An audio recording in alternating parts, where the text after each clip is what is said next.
Ouh, le sujet piquant, ouh, le sujet brillant, la relation à l'argent, c'est vraiment un sujet qui fait mal, un sujet qu'on doit regarder en face, un sujet primordial en tant qu'entrepreneur, parce que si je ne traite pas ma relation à l'argent, c'est terminé. Parce que la règle numéro une d'un business, qu'elle te plaise ou non, la règle numéro une, avant tout, c'est de faire de l'argent. Un business qui ne fait pas d'argent, c'est pas un business. Un business qui ne fait pas d'argent ne sert personne, ni tes clients, ni ton audience, ni toi, ni tes proches, personne. Et donc ça doit peut-être déjà faire hérisser des poils chez toi, mais il faut l'accepter. La règle numéro une d'un business, c'est de générer de l'argent. Sinon, il y a plein d'autres méthodes. On peut faire ça gratuitement, on peut faire ça de manière associative. Il n'y a aucun mal à ça. Mais si tu as décidé d'être entrepreneur et que tu regardes cette vidéo, va falloir assumer. Et c'est très important ce que je te dis parce que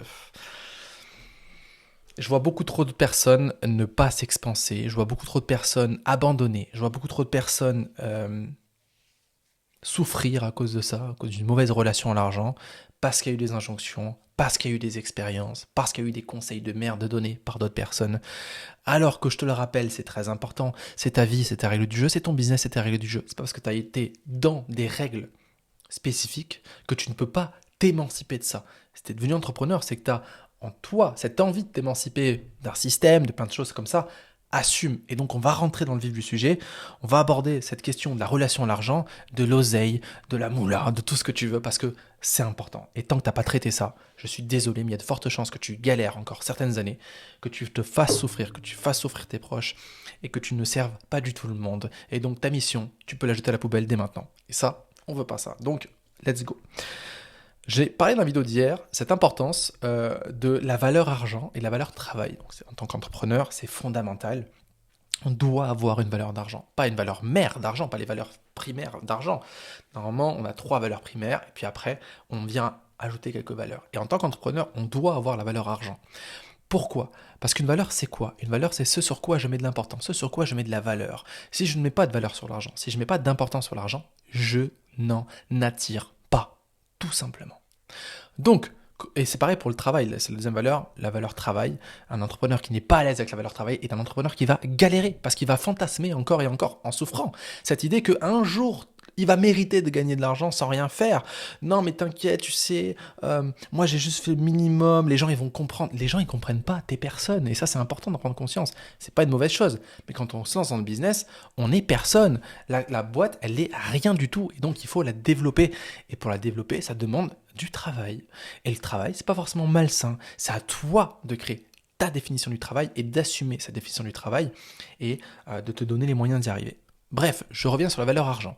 Donc, comment est-ce qu'on commence à traiter sa valeur, sa relation à l'argent? La première chose, c'est de créer un écosystème avec ses valeurs. Tu prends tes 3 valeurs primaires, j'espère que tu les connais, 90%, 15% des gens que je coach, peu importe le niveau entrepreneurial, même s'ils ont déjà fait des millions, ne connaissent pas leurs valeurs. On pense connaître ses valeurs, on abordera ça plus tard, on pense connaître ses valeurs.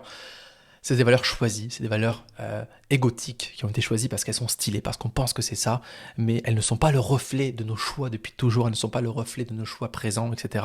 C'est un sujet très vaste, donc il y a peu de chances que tu connaisses tes valeurs, mais tu peux quand même faire l'exercice. Donc tu prends tes 3 valeurs primaires, donc tu les dispatches une ici, une ici, une ici, sur une feuille de papier bien sûr, et au milieu tu mets la valeur argent, et tu crées des flèches, donc de ta valeur mère à une de tes valeurs mères à la valeur argent, et inversement, et donc on crée un cercle vertueux. En quoi nourrir cette valeur va me faire gagner de l'argent? En quoi gagner de l'argent va me faire nourrir ma valeur? Et on fait ça sur les 3 valeurs. Et on se rend compte que l'argent nourrit nos valeurs et que nos valeurs nourrissent l'argent. Donc on commence à arrêter avec ce côté l'argent c'est mal, l'argent c'est mal. Non, l'argent est une conséquence de l'expansion de mes valeurs et ma valeur argent, gagner de l'argent me permet de m'expanser, de faire vivre mes valeurs encore plus. Et donc déjà ça peut aider. Ce qui... Je vais faire ma petite pub avant. Abonne-toi à la chaîne YouTube. Commente, dis-moi ce que tu penses de cette vidéo, partage-moi des questions, partage cette série de vidéos à un maximum de monde, c'est très très important. Elle n'est pas beaucoup vue actuellement, je m'en fous, je le fais pas pour les chiffres, je le fais pas pour les vues, mais ça me ferait plaisir quand même qu'il y ait un maximum de personnes qui puissent être impactées par cette série de vidéos, bâtir sa légende personnelle. Autre chose que je voulais aborder, c'est que l'argent ne doit pas devenir un régulateur émotionnel. J'ai pas d'argent, je suis nul, mon système nerveux s'emballe et tout est catastrophique. J'ai de l'argent, oh, je respire enfin, je suis créatif, je fais ce que je veux, nanani nanana. Je perds 10 000 euros, c'est une catastrophe, c'est une menace existentielle. Essaye d'analyser un petit peu tes réactions face à beaucoup d'argent ou de l'argent, peu d'argent ou une perte liée à l'argent, et prends conscience que finalement l'argent te manipule et c'est important de développer une gestion émotionnelle vis-à-vis de l'environnement extérieur. Donc ça c'est tout le principe de toute la série qu'on va faire ensemble. Développer cette capacité à gagner en maîtrise personnelle pour éviter d'être une feuille morte qui erre dans le vent en fonction des vents de l'extérieur. Donc à partir de maintenant, ce que tu dois faire, c'est qui est-ce que je suis quand j'ai pas d'argent, qui est-ce que je suis quand j'ai de l'argent, qui est-ce que je suis quand j'ai une perte. Et tu vas te rendre compte que des bonnes réponses saines ne changent pas. Voilà, je suis la même personne, que je sois riche, pauvre ou en perte. Moi, par exemple, mon identité mère, et donc si tu te poses encore plein de questions sur les identités, va voir la première semaine sur l'identité. Moi, je suis un explorateur, c'est mon identité mère. Je vais faire une randonnée, je nourris mon identité d'explorateur. Quand je coach quelqu'un, je nourris mon identité d'explorateur, je vais explorer l'esprit de la personne, trouver les meilleures questions, etc. Quand je joue aux échecs, j'explore les stratégies. Bref, je nourris cette identité partout. J'ai pas d'argent, j'explore. J'ai de l'argent, j'explore, je perds, j'explore, je peux explorer tout le temps. L'argent ne définit pas mes émotions. Alors attention, personne n'est parfait. Bien sûr que quand je perds, j'ai des émotions qui montent. Bien sûr que quand je suis en période de vache maigre, j'ai des périodes qui montent. C'est pas grave, on observe, on travaille, on affine. J'ai une réaction émotionnelle liée à la perte, à l'argent, je sais pas quoi, on s'en fout. Ok, qu'est-ce que ça m'invite à créer là maintenant? Mon génie intérieur qui me permet de trouver des idées dans n'importe quelle situation, me dit quoi? Et je suis certain que tu as un génie intérieur qui te souffle comme ça des idées et que t'écoutes pas parce que c'est pas la bonne situation, parce que t'es pauvre, parce que t'es riche ou j'en sais rien. Hey, quand t'as un esprit créateur qui arrive comme ça, qui te souffle quelque chose, respecte-le. Laisse vivre cette créativité, laisse vivre cet élan de spontanéité et je peux t'assurer que tu vas vivre une croissance dans ta vie incroyable, une croissance émotionnelle, une croissance de richesse, une croissance de plein de choses.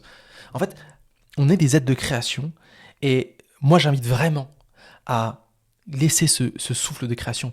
On dit toujours l'argent circule. Ouais, mais notre argent, il vient de ce qu'on crée. Et donc, la créativité, c'est un flux, qui circule en nous. Si on le coupe, on ne peut pas recevoir. C'est important. On dit toujours donner pour recevoir et on pense qu'à l'argent. Non, il y a plein de choses qu'on peut donner pour recevoir de l'argent. Ok ? C'est souvent le marketeur qui te dit il faut que tu donnes pour recevoir, donc donne-moi un petit peu d'argent et je te coacherai, etc. Attention, il y a plein de choses qu'on peut donner avant d'avoir de l'argent. Un truc très important à étudier quand on vit une situation compliquée financièrement, on analyse la situation, pas ta valeur. C'est pas parce que t'as pas d'argent que t'as pas de valeur. C'est pas parce que ton compte est vide que t'as pas de valeur. Ta valeur ne correspond pas à la valeur de ton compte bancaire. Tu es beaucoup plus que ça. Tu es beaucoup plus grand que ça. Tu es beaucoup plus grande que ça. Tu es une personne extraordinaire, une personne qui a des compétences, une personne qui a une histoire, une personne qui a des combats, une personne qui a des causes, une personne qui a une mission, une personne qui a une identité forte. Et ça ne change jamais. Peu importe le nombre d'argent que tu as ou pas. Et ça, c'est très important. Donc, quand tu es dans une période de merde financièrement, ok, je prends un papier, sur quoi j'ai merdé? Ok, j'ai des animaux dans toute la maison, donc forcément, j'ai parfois des petits poils de chat ou de chien. Bref, qu'est-ce qui m'a mené à cette situation? Antoine, sois honnête avec toi. Ok, là-dessus, t'as merdé. Ça fait des mois que tu sais que tu dois le faire. Tu l'as pas fait. Ok, j'accepte. J'ai merdé là-dessus. On se juge pas, attention, sinon on va revoir la vidéo sur les excuses. On se juge pas et on met en place un nouveau plan d'action par rapport à ça. Ok, là-dessus j'ai merdé aussi, là-dessus j'ai bien fait, mais il y avait des facteurs extérieurs qui faisaient que c'était compliqué. Ok, comment est-ce que je peux aménager mon environnement social, mon environnement matériel pour éviter que ça réarrive moins. Admettons, j'ai fait un mois de merde parce que, je sais pas moi, ma mère m'appelait 10 fois par jour, tous les jours pendant 2 semaines et ça m'a empêché d'être... Ok, quand tu fais tel type de tâche, mode avion, comme ça t'es plus dérangé, ton monde extérieur t'influencera négativement moins. C'est un exemple bidon, mais c'est un exemple important. Donc on analyse la situation, pas la valeur. Qu'est-ce qui m'a mené à ce point-là ? Sans jugement. Sur quoi est-ce que j'ai été nul? Sur quoi est-ce que j'ai manqué de compétences? Sur quoi est-ce que j'ai pas été assez? Et sans jugement. Et on met en place, soit on délègue, soit on met de côté parce qu'on s'en fout, soit on travaille dessus et on développe des compétences. C'est très important. Ensuite, on va arrêter d'assimiler l'argent égale souffrance. L'argent n'est pas est différent de la moralité. La richesse, c'est de l'avidité. Recevoir, c'est prendre aux autres. Il faut vraiment faire un vrai travail là-dessus. En quoi recevoir de l'argent va enrichir les autres? Pose-toi des questions inverses. En quoi avoir de la richesse va me permettre d'être encore plus généreux? En quoi avoir de l'argent va me faire gagner en moralité? L'argent n'a pas de morale, l'argent il va n'importe qui. Moi si je vends des armes et que je suis trop content de vendre des armes et que je suis purement en ligne avec ça et que je kiffe ma vie en vendant des armes, l'argent va venir à moi. Donc il n'y a pas de morale. Et donc, mais toi tu vas te servir dans mon histoire qui vend des armes pour dire ah, t'as vu l'argent c'est mauvais, les gens ils se font de l'argent parce qu'ils vendent des armes. Non, ça c'est ton interprétation qui te conforte dans tes excuses, qui t'empêche d'être qui t'es véritablement et d'honorer ce que tu dois vraiment honorer dans ta vie. Donc c'est très important de prendre conscience de ça.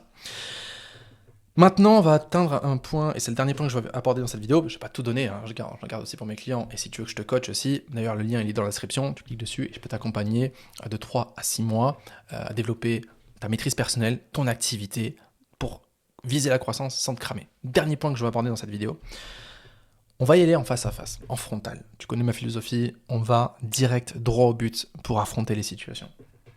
J'ai peur que si je deviens riche, je devienne une mauvaise personne. J'ai peur de devenir égoïste. J'ai peur de perdre des proches. J'ai peur de... Et tu listes toutes ces peurs-là. Et tu les affrontes. En quoi je vais être égoïste le jour où j'aurai de l'argent? Mais je veux pas. En quoi vas-tu être égoïste en gagnant de l'argent? Ah ben je vais être égoïste parce que je vais prendre soin de moi. Ah mais c'est une bonne chose de faire ça. Et en fait tu vas te rendre compte qu'il y aura peut-être de mauvaises réponses.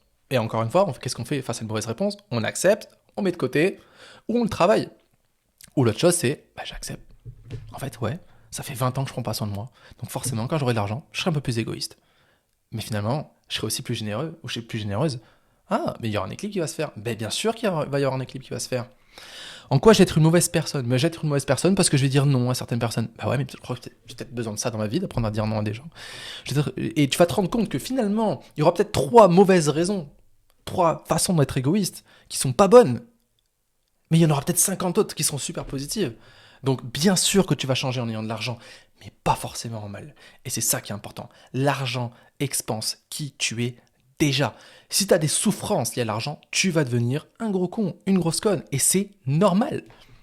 Si tu as des souffrances parce que tu as bâti ta boîte pour prouver à n'importe qui, à ton papa, à ta maman, à ta famille qui te critique depuis toujours, si tu as monté ta boîte pour prouver que toi tu peux le faire, mais tu vas devenir un gros con. Tu vas t'acheter une belle voiture pour se la péter, tu vas t'acheter que des fringues avec des logos gros comme ça.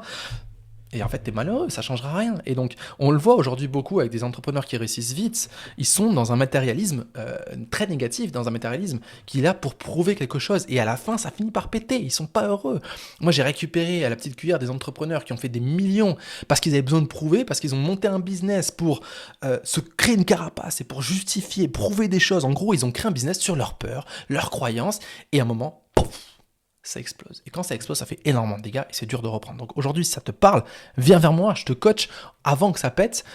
Si tu es en début de ta carrière, viens vers moi pour qu'on bâtisse une entreprise incroyable qui va prospérer de manière juste, noble, sans que ça t'explose plus tard, parce que cette relation à l'argent, elle va te coûter extrêmement cher. Extrêmement cher. Et donc oui, tu peux faire 1 million, mais tu ne seras pas plus heureux. Alors, et l'inversement, tu peux ne jamais faire d'argent et être très malheureux. Le but est de faire un équilibre. Fais des millions, mais fais-le de manière juste. Fais des millions en étant en accord avec toi-même. Fais des millions en étant en accord avec tes valeurs. Fais des millions en apportant du bien au monde. Hey, moi, il y a quelques années, je suis tombé sur un Reels. Je suis en train de scroller comme ça. Là, je tombe sur un Reels du business de la mort. Voilà, c'est quoi ce truc? Le business de la mort, c'est quoi? Et il y a des milliards qui sont faits dans le tabac, des milliards qui sont faits dans le pétrole, il y a des milliards qui sont faits dans l'armement, il y a des milliards d'argent d'euros, de dollars qui sont faits dans l'alcool, bref, plein de choses qui sont mauvaises. Et toi, t'accompagnes des gens, et toi, tu vends tes services, tu vends tes produits, et tu culpabilises. Voilà. Oh, toi, t'es une mauvaise personne, hein. Non, t'es juste quelqu'un qui n'a pas une bonne relation à l'argent. Okay. La relation à l'argent, ça dépend pas de ce que tu vends. Donc arrête de culpabiliser de vendre des trucs qui sont sains, arrête de culpabiliser de vendre des trucs qui sont nobles, parce qu'il y a des gens qui vendent de la mort et qui ont aucun problème avec ça, et ils sont des milliards. Va chercher ces milliards. Je suis certain que si toutes les personnes qui regardent cette vidéo et qui ont conscience de ça osent enfin faire des milliards, eh ben, le monde il irait vachement mieux. Allons choper le milliard chez les gens qui vendent dans l'industrie de la mort. Voilà. Donc on ne peut pas se plaindre du monde actuel et de la gestion financière du monde si on ne prend pas sa place. Voilà. C'est facile de se plaindre, C'est la meilleure façon de se déresponsabiliser et de se conforter dans ce qu'on a vu. Donc la relation à l'argent, c'est un sujet qui est extrêmement complexe. C'est un sujet qui nous renvoie à notre propre médiocrité, à notre propre incapacité à prendre sa place. Voilà. Je sais qu'aujourd'hui, je devais parler de pourquoi est-ce qu'on baisse ses prix au dernier moment. En fait, je m'en fous. Pour moi, ce sujet est beaucoup plus important, beaucoup plus profond que ce que je voulais aborder à la base dans cette vidéo. Donc, s'il te plaît, accepte l'idée que l'argent n'est que la conséquence de tes actes. L'argent n'est que la conséquence de quelque chose qui est sain en toi. Donne le meilleur, reçois le meilleur. Donne le meilleur, reçois le meilleur. Donne le meilleur et reçois le meilleur. Et t'appliques ce qu'on a vu dans la vidéo d'hier, petit à petit, petit à petit. Bien sûr, tu ne seras pas millionnaire demain. Peut-être, mais normalement, il y a peu de chances que tu sois millionnaire demain. Il y a peu de chances que tu sois millionnaire dans 1 an, dans 5 ans. On s'en fout. Mais atteins tes ambitions inavouées. Les gens qui vont te juger, tu sais, la peur de perdre des gens, eh ben ça va être un tri naturel. Des gens qui vont te mettre à te critiquer parce que tu gagnes un pognon monstre. Est-ce que c'était des vrais potes? Non. Alors forcément, ça va te mettre en souffrance, etc. Mais je peux t'assurer que tu vas rencontrer plein de personnes incroyables qui vont te soutenir dans tes projets. Je parle beaucoup trop. Je te dis à demain dans la prochaine vidéo. Abonne-toi à cette chaîne YouTube. Mets-moi en commentaire ce que tu as pensé de cette vidéo. Vraiment, je suis très content d'avoir abordé ce sujet. Pose-moi des questions pour la suite. Et je te dis à très bientôt dans la prochaine vidéo. Et si Joe, je te coach, le lien est dans les commentaires. Ciao.